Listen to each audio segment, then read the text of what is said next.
If we are live. Okay, so let's wait for people to join. Hey guys, welcome to my live. While I wait for you to join and let's get this started, I'm just going to introduce myself before my guest comes on and introduce herself.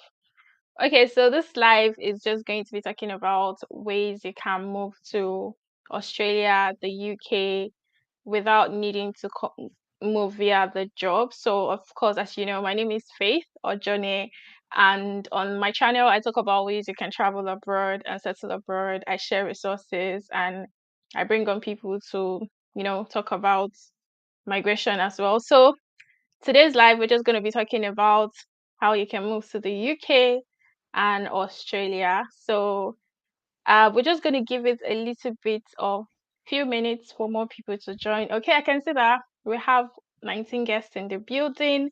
Please, if you can hear me very clearly, leave a comment. Just let me know you can hear me. Can you leave a comment below letting me know you can hear me? So before we get people on to call in and ask questions, we'll first allow the guests to talk about everything. Then you can use the link to call in and ask your questions. So, like I said, if you can hear me, just leave a comment below. Okay, Rebecca, thank you so much. I can hear your face. Okay. Okay, so let me bring on my guests to introduce herself.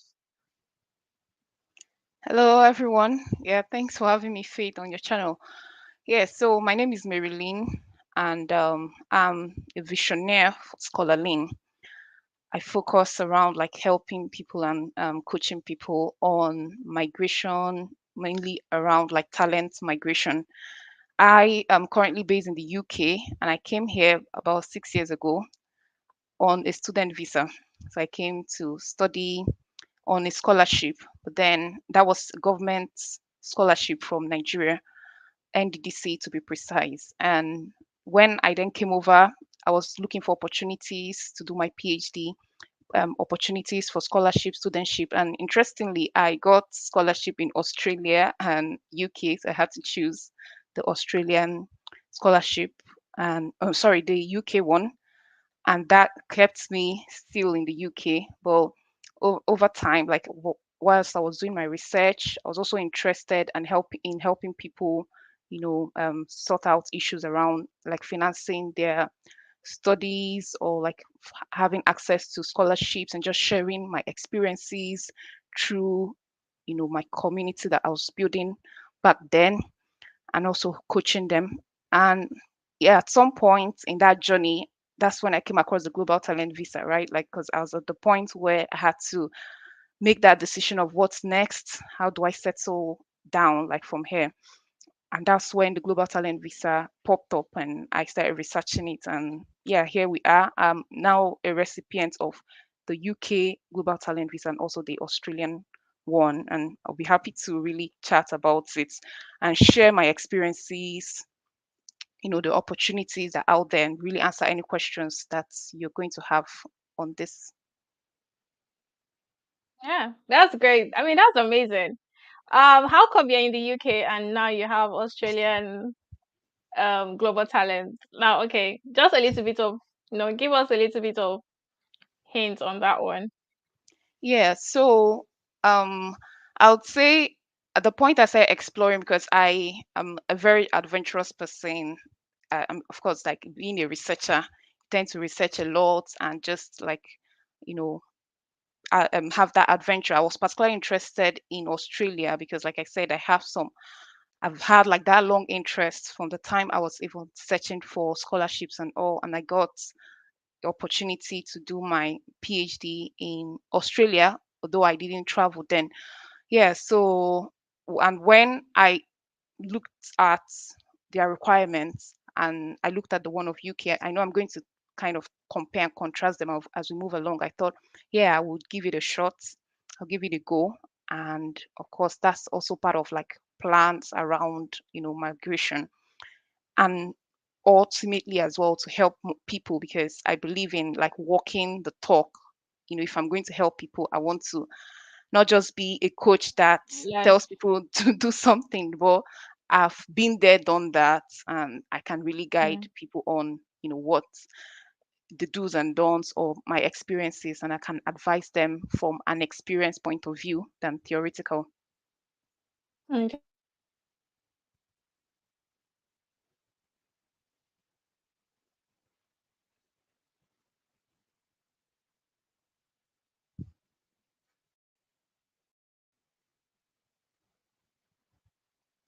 Am I disconnected? Are you there? Faith? Hi, welcome back. Sorry, my internet is Okay. crazy. I don't know what's I happening. thought it Today was of all mine. day. No, Okay. it's my internet. I don't know what's going on. Anyway, sorry about that break, guys. The question I asked was telling us the difference between the UK global talent and the Australian global talent. Either the difference, the similarity, or like, compare and contrast. Okay. Okay. Before we go into the difference between the UK and the Australian global talent. I mean, the difference is one is UK, one is Australia. I think that's Yeah. anyway.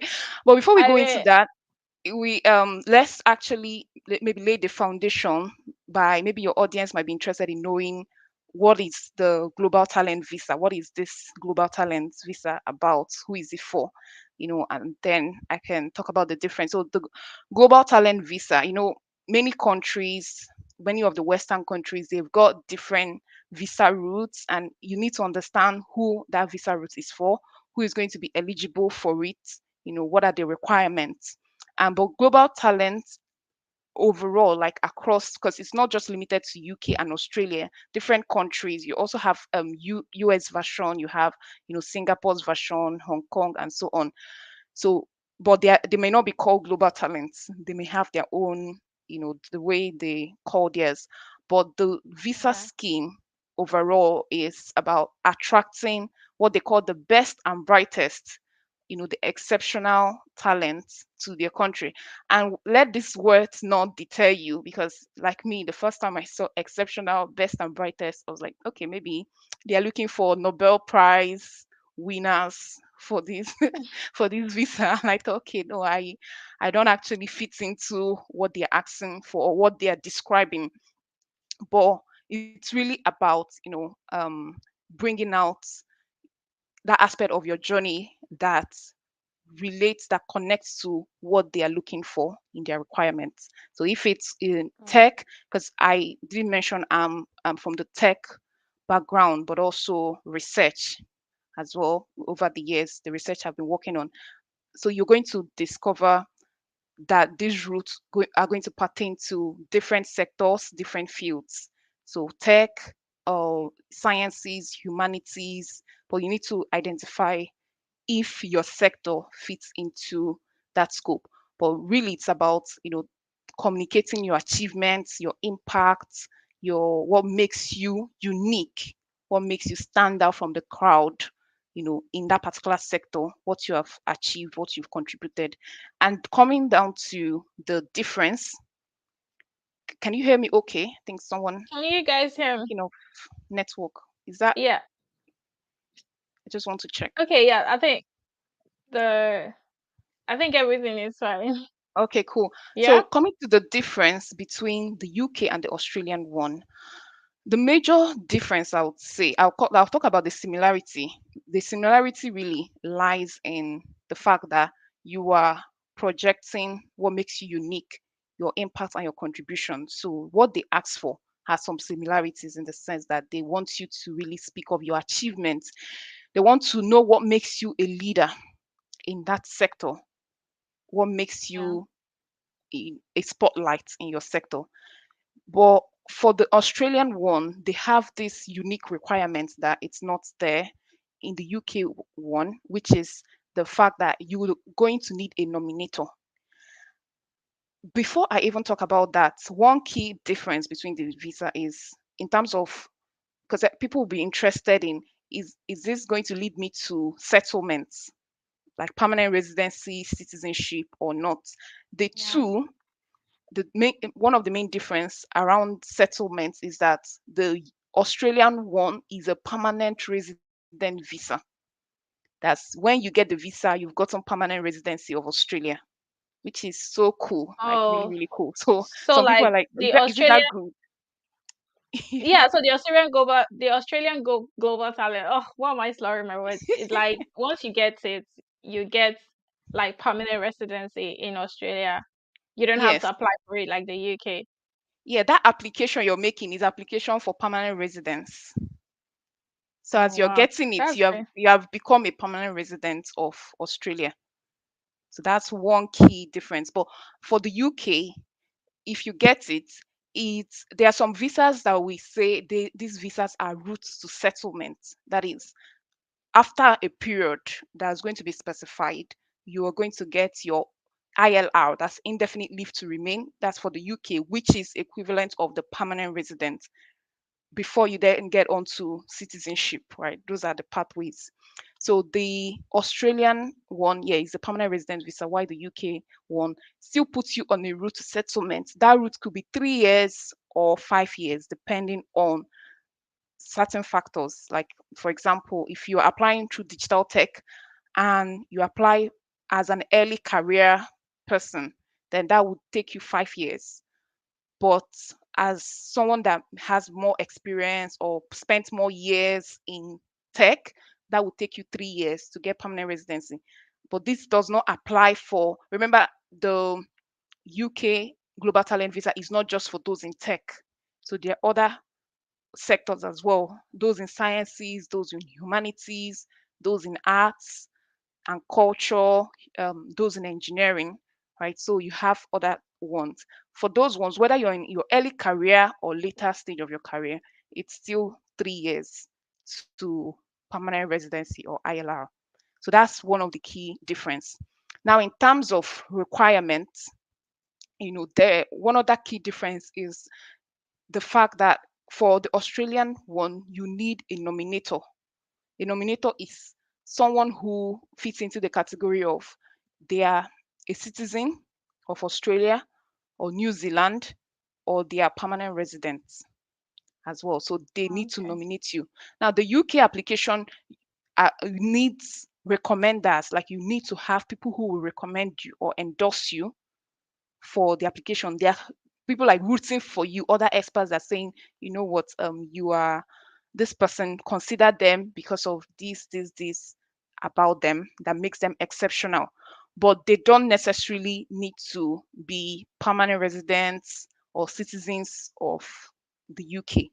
They can be from any country as long as they fit into that mode of being experts in their field and senior people in their field. So those are two key differences, and I'll leave you with that because there are a lot of other things. But let me not pack you with too Yeah. much info now. Yeah.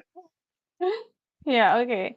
That's great. I mean, I can see the Australia one I would say is a little bit better because you're getting permanent residency with the global talents. So, I mean, which one do you think, to your own best understanding, which one do you think is easier to get, the Australian global talent or the UK's global talent? Okay. I may be biased because in terms of being easier, I found the Australian one easier, but it's not always Mm, the okay. case for everyone. I found it easier in terms of the timeline because some persons actually wait 1 year, some persons wait 18 months to get a response for that visa. But I got my response in a matter of weeks, you know. So my Wow. application was prioritized, but I think they've scrapped that, prioritizing of visas now. They had like a scheme where if you meet certain criteria, they can put you on their priority list. So I may be biased in my thought, but I would say objectively, if you're looking at which is easier in terms of time, waiting time, because you know before you even think of migration, you need to have a plan, you need to have a strategy, a plan around it. So if you go to the drawing board and you're looking at the option of migrating to the UK and you have a plan to do that, let's say this year in 2023, then you need to consider how long is it even going to take you to get a decision. For the Yeah. UK one, at least you know for certain that within 5 weeks of application, you're going to get a decision. You know for certain. If you don't get a response, in fact, they would say it on their website. If you don't get a response, then you can contact them, right? You can contact them Yeah. to know what's going on. But for the Australian one, they have a long waiting time by default. Like there's some persons that are still on the waiting list as at, you know, May last year. They are still on the waiting list. So Wow. if you have a plan that, oh, I really want to migrate this year, then you are going to be looking at that Australian one as a plan B. And you need to have a plan A that is going to just that certainty, even if you get a rejection. Like we worked with a candidate that got a rejection when she applied on her own, and she came to us for coaching and support, and we then had to, like, No, because you had the option of appealing open the the door. Hold on, my daughter is here. okay. Give me a minute.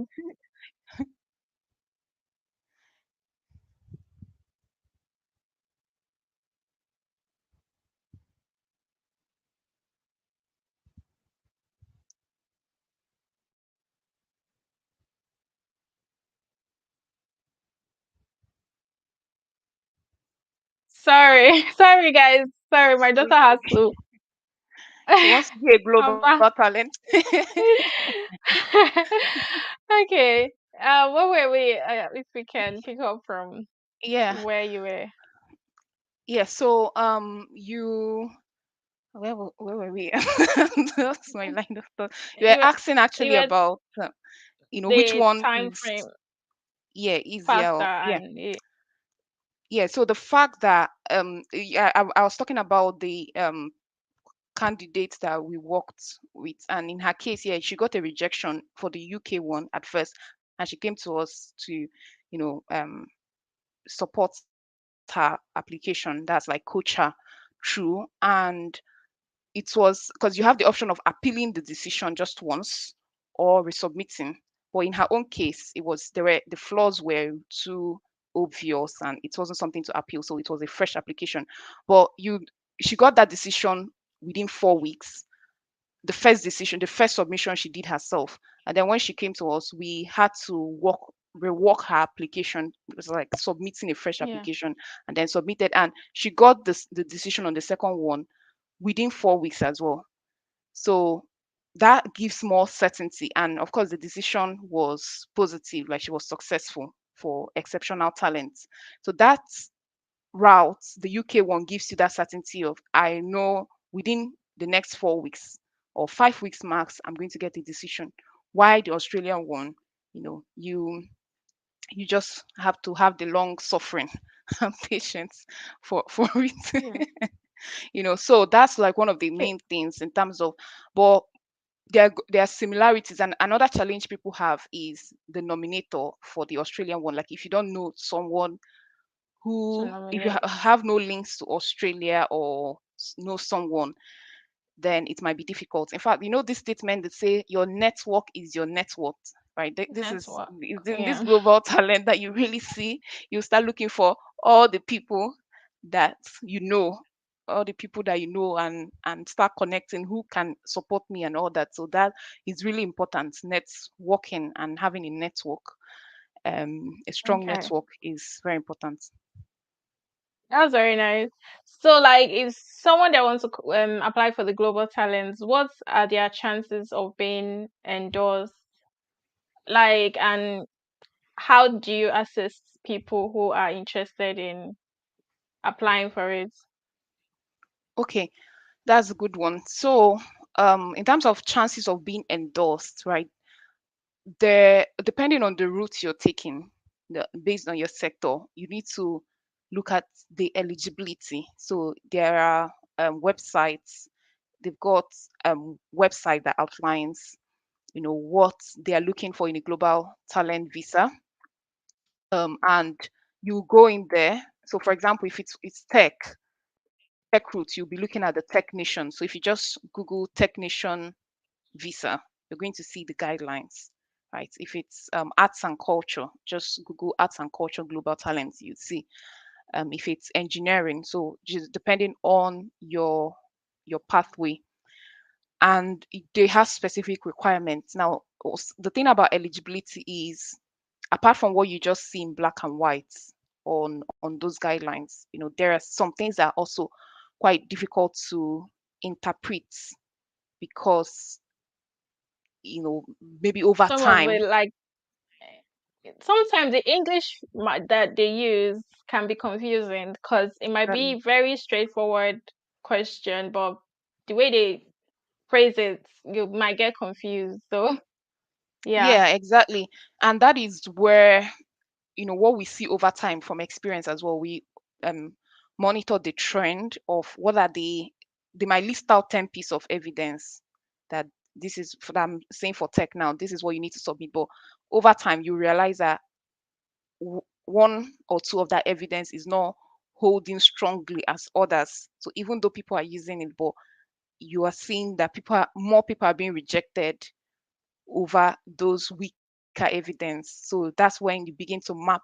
So what we do, like from our standpoint as a coach, is because we have worked with several people, we have been in the community, we've advised over, like on the community, I've advised over 100 persons around, you know different questions around this visa, and I keep updating and seeing what's up to date around it. So that is one of the things about eligibility. There are forms. If you go, some of those websites will have forms that would ask you certain questions. So are you, for example, for the digital one, are you a founder, senior exec, employee? They will just ask you those questions, and at the end they would give you maybe kind of a yes or no, maybe you're eligible or you're not eligible answer. What I would say to people Oh, is, just okay. be careful how you use that form. I, for one, I used that form, and guess what? The answer was, I'm not eligible. Because it's like canned, maybe they're looking for some certain canned responses to kind of get you to that point of saying that you're eligible or not. Because one thing about the global talent visa is, it's your what the content that matter. Yeah, there are things that you look at and you can Yeah. say there is that indication that this person may be eligible. But remember, it's ultimately about how you put together your case. Think of it like a case. You're coming before an assessor, because some people are going to assess you, and they will have criteria around how they assess you, right? So you need to put forward a very strong case, a very strong and convincing case, for for the assessor, for whoever is assessing you. Are you still there, Faith? Sorry guys. Sorry. Today of all day my network is bad. Can you hear me now? Can you hear me? Can you hear Yes, I me? can hear you now. Yeah, I can hear you. Oh, okay. Okay. Let's take some questions from the comments before we continue. So, and Tembi asks,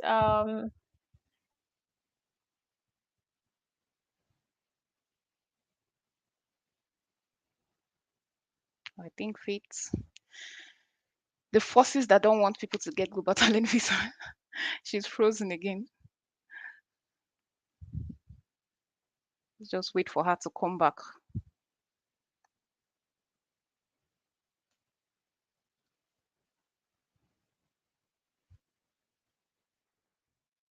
There is a question actually.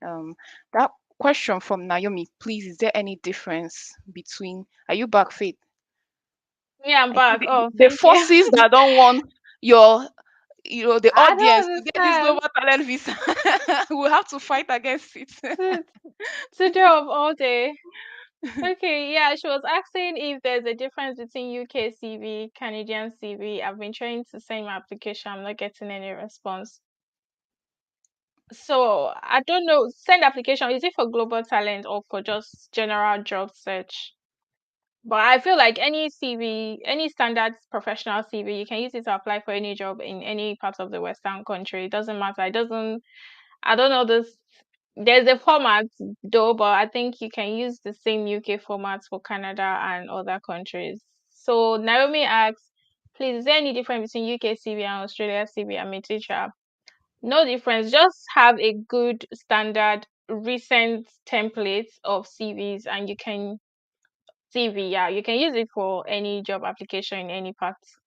So moving to, is it Omono? I don't know. Sorry, I don't want to spoil your name. She said her MSc was in one of the tech courses here in the UK. What are my chances of getting the visa? I don't have a tech background. I just did my master's in tech.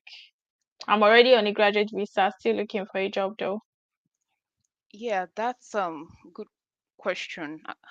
Because just similar to myself, although I did my MSc and then my PhD, I was on it when I started exploring this visa. And there are also some persons who I've seen they were maybe they were just finishing up with their MSc or doing their MSc and they started putting together the application for the visa. The only thing is that particularly for the tech one, you would need to have experience. Some persons have built some experience either before the MSc or even during the MSc, although UK MSc is quite short for people to do something really substantial, but people still do something even around that time. And when we say something, it could be maybe you're working part-time in an organization or you were doing some volunteering work. During my PhD, I gathered Yeah, a lot of experience around volunteering that I had to select which one should I use, which one should I use, right? Because I did loads that at the time I didn't even know the global talent visa was the thing. I didn't know it existed, but I was just doing these things out of I really want to build my career profile. I want to strengthen my CV, so that I can, when I eventually maybe want to apply for jobs, I will have a strong, very strong application. I'll be a strong candidate and competitive candidate. And then along the line, I came across the global talent visa. So beyond just doing your masters, you need to have some experience. And it's something that even though you're not ready, because some persons come to us and we'll just be honest with you that we feel that you're not ready yet, that does not mean you cannot qualify, right? And maybe some persons are scared. What if they close down this scheme? I just need to, and people rush and say, let me just apply when they're yeah, not ready. If you have the money, you can you can just apply to get at least you get a feedback. The UK one will give you a feedback though, but Australian one won't give you any specific feedback though. So, but it's always good to be ready and prepared. Sometimes, again, don't over, some people over engineer it. And like before I applied, there were things I was waiting on. And if I kept waiting on those things, it could have taken me another 1 year before applying. So you might not be 100% ready, but you can have like, put together a very strong, convincing case with what you have, right, to move forward with the application. But there is a period of preparation, and that's one of the things that we do at Scholarly as well, like preparing people. We have this Accelerate to Global Talent coaching program where you have a structured coaching around these are the practical things I need to do to get ready within a time frame. So that time frame is something that will set based on your strategy, based on assessing where you are, and knowing what the gaps are that you need to fill and bridge to get to your destination, which is the application point. Yeah, but it's not to discourage anyone at the point when you're not ready. It might just it's even something that can motivate you to say, well, in the next 6 months or 1 year, these are the specific steps I need to take to get ready. And what I tell people, especially those that are concerned that what if something changes in the future? Yes, you cannot control all the variables, but one thing for sure about this process of preparing is I tell people it's a win-win, right? Because as you are, whatever you're doing to prepare yourself to be eligible for this application is something that is going to be valuable for your career. Because remember, what they're looking for in this visa is a strong candidate that has exceptional abilities, achievements, right? That is a leader or potential leader. So all of those yeah, activities, it's going to really come back to be a good and positive influence on your career, because if you're whatever steps you're taking to improve your visibility, to improve your leadership and all of that, it is something good for your career. So even on your CV, it's even something that can help you get jobs. Because even if you get the global talent visa, you're not getting it to just, you need to also work or maybe start a business depending on what your interests are. But the good thing, and I did mention that at the start, one of the benefits is that you are not going to be tied to any sponsor. Like Yeah. she was saying, or he or she was saying that you know they are on a graduate visa and looking for a job. Of course, the job you're looking for needs to be a sponsored job. Job. Yeah. But for the global talents, it eliminates that whole stress around getting a sponsor, and maybe when you're on the job you're tied to a particular sponsor, you can't move, you're just on that job, and you can't even negotiate properly, you can't cough well because you don't want your employer to Yeah. take it out on you. Yep. So yeah, let me just add on that. So one of the I do talk about this on my videos. It's like as a student, when you come to the UK, there's something they called what they call it is volunteer for experience. They called it volunteering experience. So it's something bigger companies do. So they usually do not advertise this. So if you're a student and you just want to gain experience in a specific field, you can reach out to these companies, and in exchange, you will gain experience, but it's unpaid. They're not going to pay you. And because you're a student, you are restricted to 20 hours. So if you're doing unpaid volunteering work, it doesn't count as part of your 20 hours. So you can go and you can reach out to companies, just create a CV and a cover letter, reach out to companies that you're a student, you would like to gain experience in so sector. Since you're in the tech, you can reach out to tech companies. You can give your either 8 hours, maybe 4 hours per day, and 8 hours for 2 days per week to that company, dedicating it to them. And in the end, while you're studying, you're doing the apprenticeship, like the volunteering work, and you're gaining experience. When you're done with school, you would already have like 1 year experience in that in this sector you're interested in. And then when you want to apply for, even if it's sponsorship job you're looking for, they will need some sort of experience. But if you're not going for global, you already have 1 year of experience. Nobody would know that you're working 8 hours there or 4 hours per day. All that will be on the CV is you worked in this company for 1 year and you already gained the UK experience, because most of the time the problem is getting UK experience. So, as an international student, I just feel like you need to be strategic.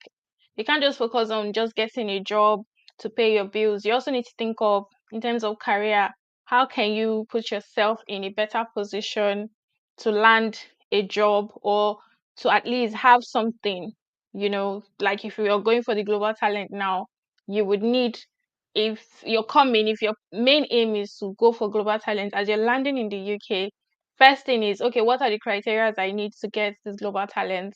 Then you start working towards it. So before you're done with school, you already have all those things in place.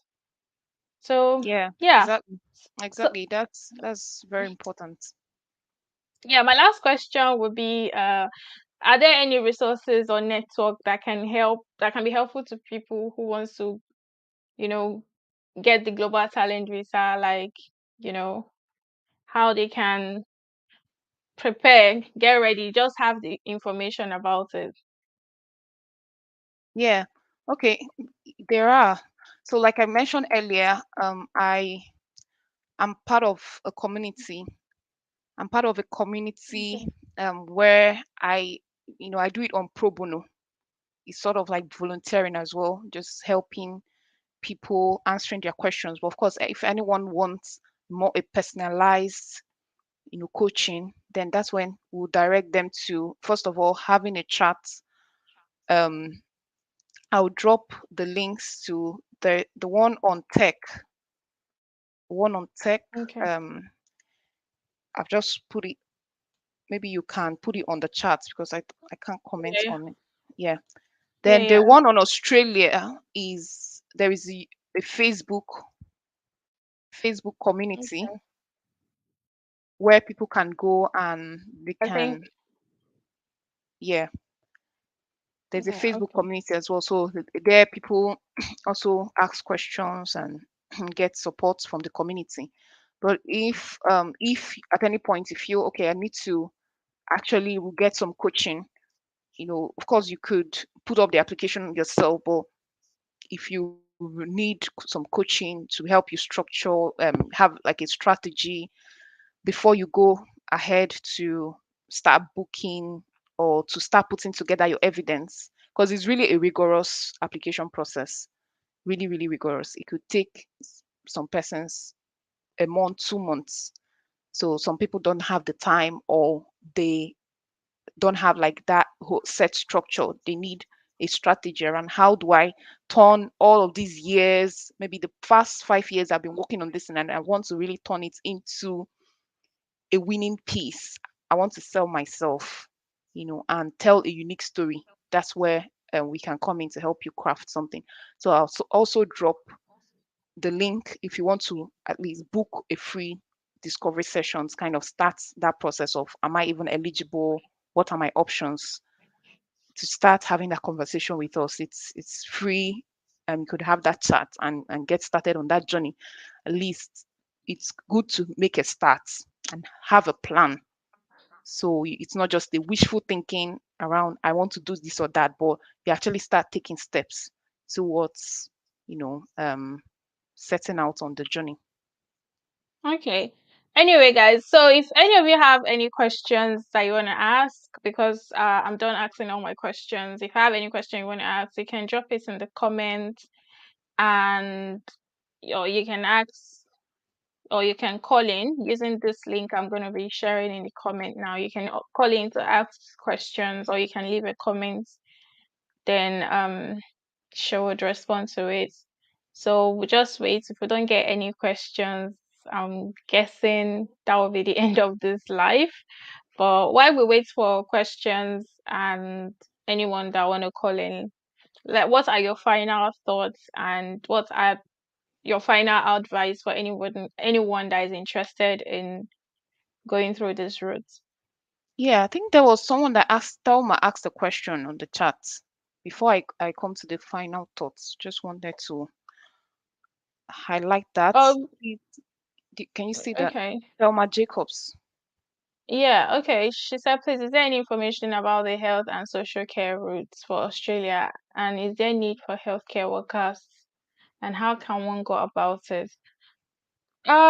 Today's life is not about health and care Mm. in Australia. This is about global talent. So yeah, I think there's health and care routes almost in every country right now, because there's shortage of care workers, and there's a lot of aging population in most of the European countries and Northern America, Western world. So generally, so I'm sure Australia should have a care route. I don't really have details from the top of my head. So we have, is it Michaela or Mitchell? I don't know which one.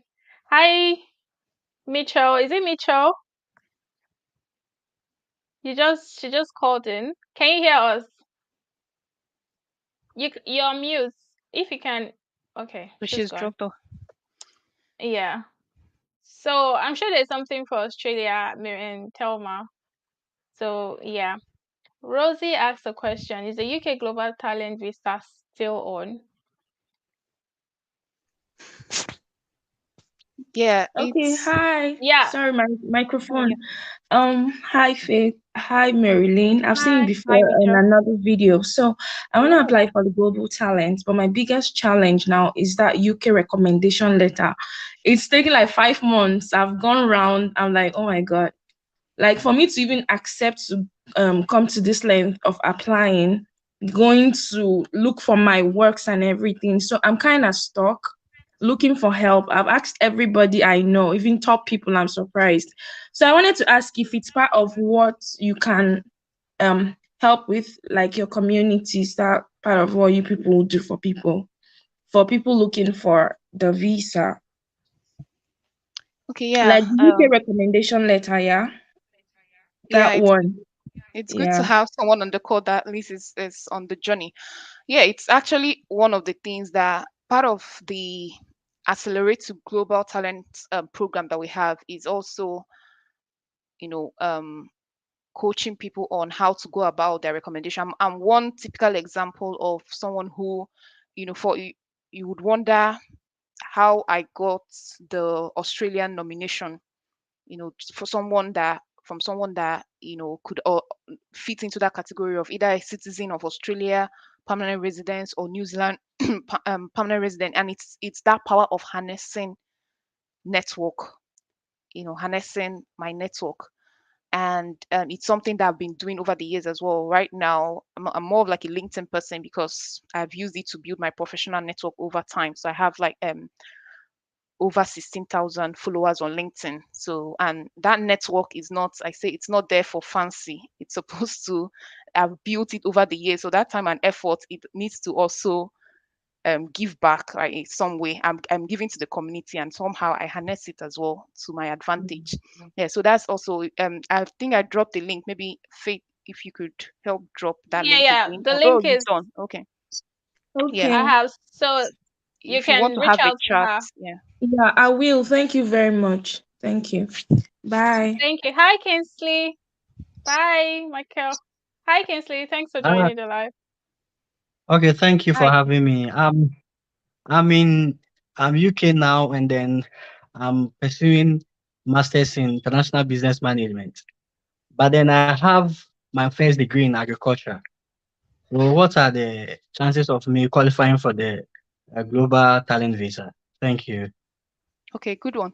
So, well, the thing is, we do check eligibility on a case by case basis, but just to give you an overview of, on in a broader high level sense of what categories the global talents will fit in.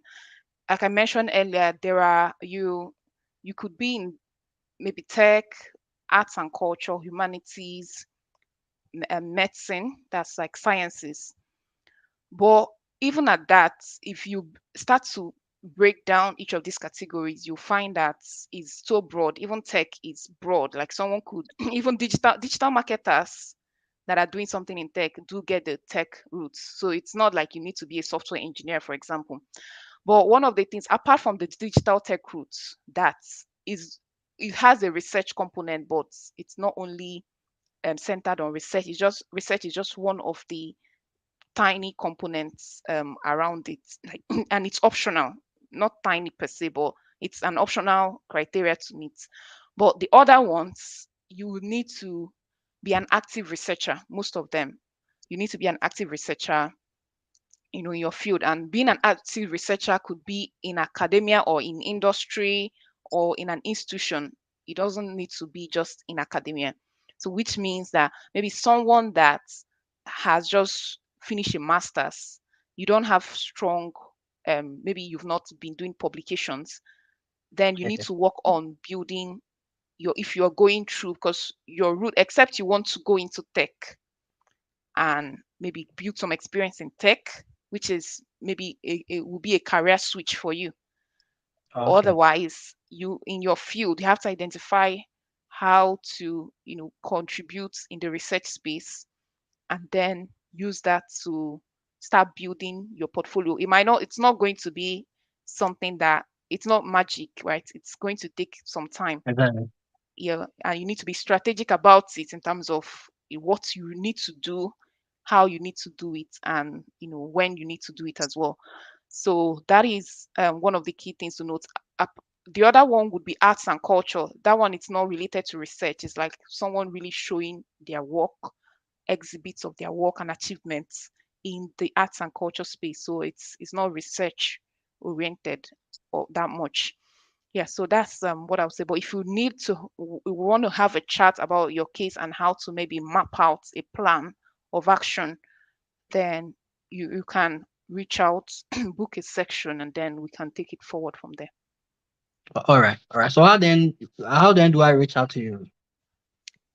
Yeah, I leave there. the link is in the comment to book a calendar, this thing, right? Like a call Yeah, with you. Yeah, a I leave call. the link is in the comment section. I'll post the link Oh, okay. again. So if you're if you're planning on going through the research route, I'll say like you need to, like she mentioned, map out what you need to do right now. Since you just came into the UK, which is like you are on the perfect track, and like I'm so glad you're already on top of the game, because sometimes sponsorship jobs are not reliable. So there are other visa options you can go through. So global talent or the innovator founder route is another visa route. So you can start planning what are the things, the requirements you need, and if you need to start volunteering or gaining UK experience to help boost your chances of getting them, then you need to like stay on the like you need to stay on top of things. So I've already dropped her link down below, and I would also drop my email, so you can send me an email as well. You We All right. can talk as well from there. Yeah, Okay. so yeah, that's it. Thank you. All right. Thank you. All right. All You're right. welcome. So Rosie asked a question like, is the global talent visa still on? It's very You much know, on. Like my light bulb yeah. now is very much on. It's because Technician, they were recently in the news that Technician closed down, but UK government have made another they've published an update, like people can still apply using the Technician website. So they are still gonna assign new endorsing body for those in tech.